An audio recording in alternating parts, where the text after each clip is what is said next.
حاجی شفیع محمد جاموٹ کیا کمال کے شخص تھے کا مطلب تو آپ جانتے ہیں نا۔ حاجی شفیع جاموٹ وطن پرست انسان تھے۔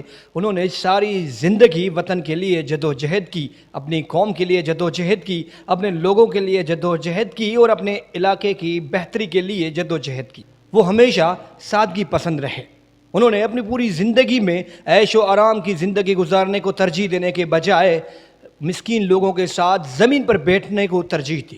شفیع محمد جاموٹ اتنی گہری نظر رکھتے تھے کہ انہوں نے اپنی زندگی میں اپنے بیٹوں کو بڑی گاڑی چلانے کی اجازت تک نہیں دی، کیونکہ ہر ماں باپ کی طرح ان کے بیٹے بھی لاڈلے تھے۔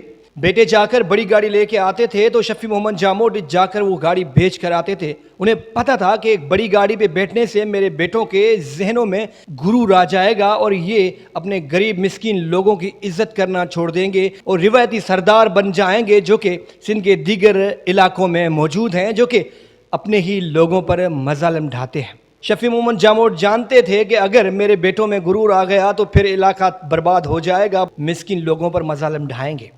اس لیے انہوں نے اپنی پوری زندگی میں ایک سمپل سی گاڑی رکھی تھی اور کبھی اپنی زندگی میں ڈرائیور تک نہیں رکھا۔ شفیع محمد جاموٹ نے ساری زندگی اپنی گاڑی خود ڈرائیو کی، کبھی ڈرائیور نہیں رکھا، کوئی سیکیورٹی گارڈ نہیں رکھا، کوئی مقامی گارڈ نہیں رکھا، کیونکہ سرداران کے ساتھ تو بہت سے لوگ ہوتے ہیں، وہ ہمیشہ اکیلے چلے جاتے تھے۔ بھلے سامنے والی پارٹی کتنی ہی طاقتور ہو، مسائل ہو جائیں، کچھ بھی ہو جائے، وہ اکیلے چلے جاتے تھے اور اکیلے ہی مسائل حل کر کے واپس آتے تھے۔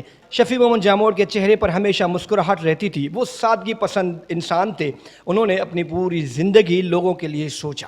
شفیع محمد جاموٹ کا تعلق تو کراچی کی ساحلی پٹی سے تھا، لیکن میں یہ دعویٰ سے کہہ سکتا ہوں کہ آپ سندھ کے کسی بھی شہر یا علاقے میں چلے جائیں، ایون گاؤں میں چلے جائیں، وہاں صرف اتنا پکاریں جاموٹ، لوگ ادب سے کھڑے ہو جائیں گے اور کہیں گے کہ آپ شفیع محمد جاموٹ صاحب کی بات کر رہے ہیں۔ یہ تھی ان کی جدوجہد۔ شفیع محمد جاموٹ وطن پرست تو تھے ہی، لیکن وہ جانتے تھے کہ جب لوگوں کے مسائل حل نہیں ہوں گے تو یہ وطن پرستی پہ سوال اٹھیں گے۔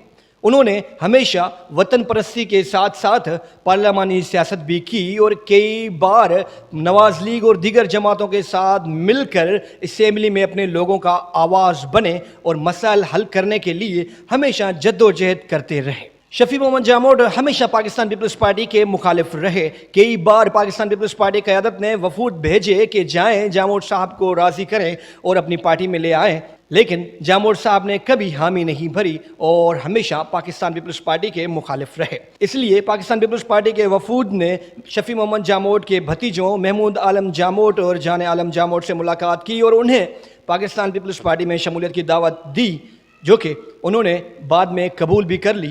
اب محمود عالم جاموٹ جو کہ شفیع محمد جاموٹ کے بھتیجے ہیں، ان کا دوسرا ٹینیور چل رہا ہے، وہ رکن سندھ اسمبلی ہے۔ شفیع محمد جاموٹ صاحب کے فرزند ہیں جو کہ سردار سہیل جاموٹ صاحب ہیں، وہ بھی اپنے بابا کے نقش قدم پر چلتے ہیں، سادگی پسند ہیں، لوگوں کے مسائل سنتے ہیں۔ مسکین غریب لوگ جب بھی ان کے ڈیرے پر آتے ہیں تو وہ ان کے ساتھ زمین پر ہی بیٹھ جاتے ہیں۔ شفیع محمد جاموٹ صاحب کے بیٹے میں یعنی سردار سہیل صاحب میں کوئی غرور نہیں، وہ ہر کسی سے محبت کرتے ہیں اور اپنے بابا کی طرح ہر انسان کو اہمیت اور عزت کی نگاہ سے دیکھتے ہیں۔ شفیع محمد جاموٹ سے متعلق کہا جاتا ہے کہ جب قوم پرست رہنما شہید بشیر خان قریشی ابراہیم حیدری آتے تو ان کی شان میں شفیع محمد جاموٹ اٹھ کھڑے ہوتے اور وہ خود کو قوم پرست کہلاتے ہوئے فخر سے کہتے کہ ہاں میں قوم پرست ہوں، وطن پرست ہوں اور ہر وطن پرست کی مدد کرتا رہوں گا، اور ایسا ہی کرتے رہے۔ شفیع محمد جاموٹ کی زندگی پر بات کرنے کے لیے ہمیں کئی گھنٹے چاہیے۔ ان کی جدوجہد عظیم تھی، کمال کی شخصیت تھے، لیکن یہاں پر ایک بہت بڑا سوال ہے کہ آج شفیع محمد جاموٹ کی نگری ساحلی پٹی مسائل کا شکار ہے۔ آج بھی شفیع محمد جاموٹ کی نگری میں لوگ پانی کے لیے ترس رہے ہیں۔ آج شفیع محمد جاموٹ صاحب کی 5ویں برسی ہے۔ رضاک آباد میں ان کی برسی تقریب منائی جا رہی ہے۔ بہت سے لوگ انہیں خراج عقیدت پیش کریں گے۔